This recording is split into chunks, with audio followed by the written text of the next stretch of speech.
upang masiguro ang ligtas na panganganak ng bawat ina nang hindi nababahala sa gastusin at maiwasan ang panganib dulot ng kakulangan sa pera, mas pinalawak at mas pinataas ni Pangulong Ferdinand R. Marcos Jr.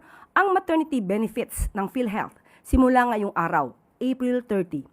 Saklaw nito ang normal delivery na itinaas sa 29,000 pesos mula 9,750 pesos at cesarean section na magiging 58,000 hanggang 62,000 pesos mula sa dating 37,000 pesos.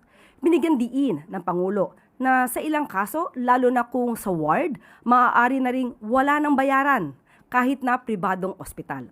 Pinalawak din ang prenatal care mula 4 hanggang 8 check-up kasama ang bakuna at laboratory test at may postnatal follow-up visits pa. Muli, naninindigan si Pangulong Marcos Jr.